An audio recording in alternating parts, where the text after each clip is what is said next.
Hi, welcome to another installment of Brews and Views. I'm going to kick off this episode with another quote, and that is, "The strong man is the one who is able to intercept at will the communication between the senses and the mind." Napoleon Bonaparte. How great is that? By simply understanding your mind can make you so powerful. And I feel like understanding that doesn't just mean like in the good sense. It's understanding the negative parts of the mind too. I feel men struggle with this the most, possibly because we've never been taught it, or possibly the way that the culture is, possibly the way that everything's just been set up. I was going to say against me, but that's not true, is it? The world has been created by men. Men essentially run the world. Most of the most powerful people in the world are men. However, men are the most, I can't remember all the statistics, but men are the most likeliest to get the most harshest sentences when it comes to getting jail. Men are the most likeliest, especially around my sort of age group, to commit suicide. Men are most likely to have some of the hardest jobs.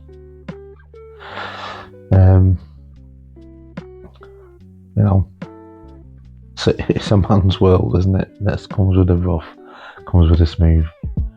But so other like men and women have their own strengths and weaknesses, and men and women have different social skills, generally speaking. We have different types of egos. A man doesn't really want to express his vulnerability to another man generally, and maybe even also to another woman or anybody in particular, because we want to appear strong, we want to appear stoic, independent beings, and showing any sort of chinks in the armor is weakness, isn't it? Weakness is not attractive. No man wants to appear weak, right? Everyone wants to be a version of an alpha male. I mean, look at rap. You listen to rap music, it's full of alpha males, isn't it? They're all the biggest, baddest, drug dealing, pimping, gangster, everything, aren't they? And this music sells, right? I listen to it myself, but they make it out that's their life every day of the week. That isn't true, is it? It's not good for our kids. It's not good for us. It's not good for anybody, realistically. We need to address these catchy beats and address the lyrics. But that's for another topic, maybe. But the question is, do I appear weak?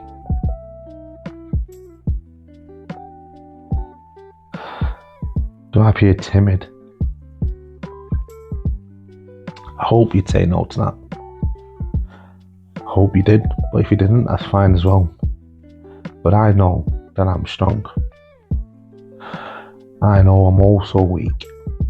So it would be true if you said one and someone else said another thing. Both of those things are true. But I'm aware of the fact that where my strengths lie is where my weakness used to be. So I've grown out of weakness. I still have areas that I need to work on, but I'm trying, and that's all I can do. That's all you can do in order to be a strong man. Eddie Hall was the first person to, lift 500 kilos off the floor. He wasn't always the strongest man in the world, even though he did win it that year. It took time, years of practice, and you've got time. You've got time to work on yourself. You've got time to develop yourself and become stronger. Even if it's just 1% stronger, you can become stronger. So you have to work on that. I wrote a little poem today, something different, and I'd like to share it with you. And I just want to say that I wrote this. I aimed this at anyone in general, really, but anyone who's struggling, anyone who's struggling with mental health, anyone struggling with depression, anxiety, suicidal thoughts, anyone who's just feeling low, hopeless, and maybe look at me and think, all right, yeah, look at him, thinks he's this, thinks he's that, or maybe you just think, oh, it's easy for him to say. He doesn't know what he's talking about. He doesn't know my life. You're right, I don't. But anyway, here it is.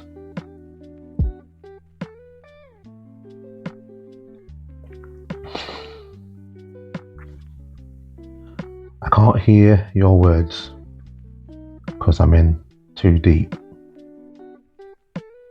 This hole I'm in feels cozy. I just might go to sleep.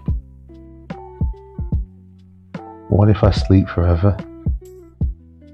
How will I feel after? No more pain, but no more laughter. They say I'm blessed with a gift, but I don't always see it that way. Especially when they stop and say, that's easy for you to say. I put a knife on my chest. That wasn't easy for me to say. I had to swallow the pill. That wasn't easy for me to say. When I was just about to go, I sent a message saying, I love you, bro.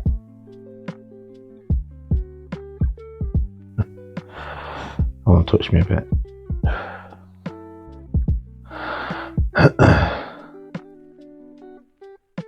That wasn't easy to say. Get some help. Easy for you to say. It's only through the tough times where you feel hopeless and that you've lost your way.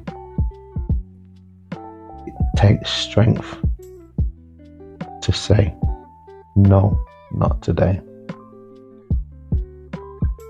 It takes strength to say, I will find a way.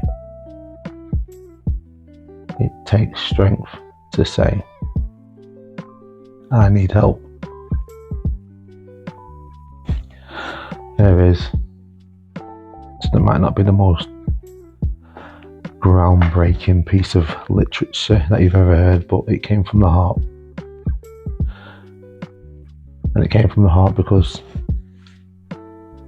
I generally do this for a reason. To help people and to show people that you can express your feelings, you can talk to people, and you can get some help. You can get help in private. You don't have to speak to people, because, sometimes you might be worried that they're going to share your business, okay? So don't do that then. But you can get professional help and then no one ever needs to know about it. You don't need to get up on Facebook and tell everybody what's going on in your life. I feel driven to do this. I can't stop myself from doing this every Sunday night, every Sunday, thinking about it. Monday morning, getting ready to put it out because it might help one person. Don't know who that person is. Don't have a name. Don't have a face, but it might help that person. And if that's you,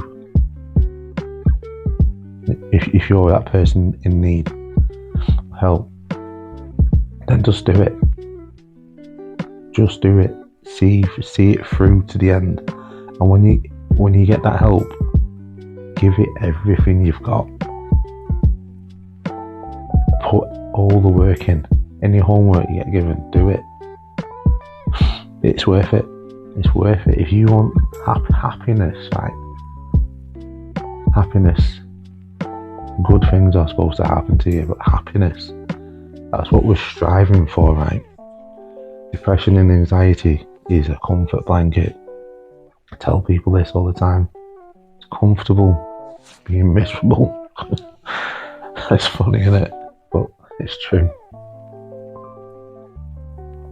People are happy being miserable. That's an oxymoron, that, isn't it? But it's true. Because we don't sometimes know, if we've been miserable for so long, don't know how to deal with happiness. Someone comes and tries to cheer us up, it's like, fuck off, leave me alone. You don't want it, do you? I make myself laugh sometimes. But you gotta do that, that's important too. You gotta find the happiness in the little things.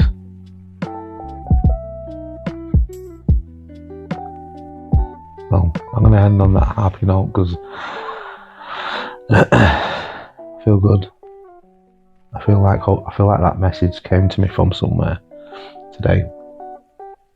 In Christianity, we believe in the Holy Spirit, and I felt like the Holy Spirit had talked to me, and I thought, and I heard it say, easy for you to say, and I thought, right, I'm gonna go with that, and then I just let the words come out as I written them down.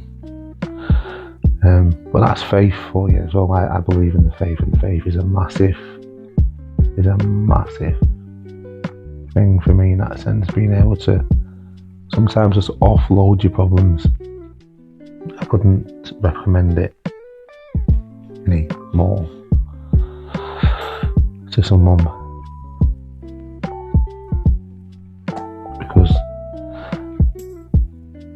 God draws closer to you the lower you are, in a sense. You know, in your I forgot the phrase now, but the broken-hearted are the ones who often seek out God the most, with the most passion and the most desire. And He feels that. And imagine it's just like a parent. If your child, if one of your children that comes to you and really upset, you're gonna ignore that child. And because you was making breakfast for one of the other children that is fine, happy watching, I don't know, Ridley Jones. No, what you're gonna do then is you're gonna tend to that child, and that's just my belief. I'm not trying to push it onto you. That's my belief, and I get comfort out of that. Because it's that sometimes you can feel lonely.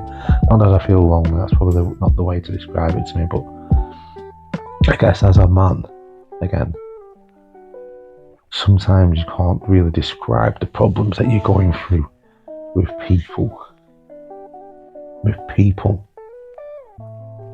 But knowing that something else out there is listening to you and is trying to perhaps give you a bit of a test, but giving you the strength to get through that test.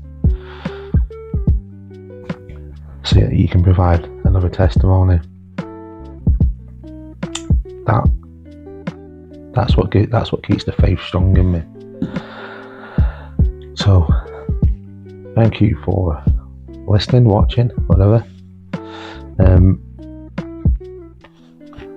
You are loved, you are needed, and you are not alone. So until next time, take care of yourself.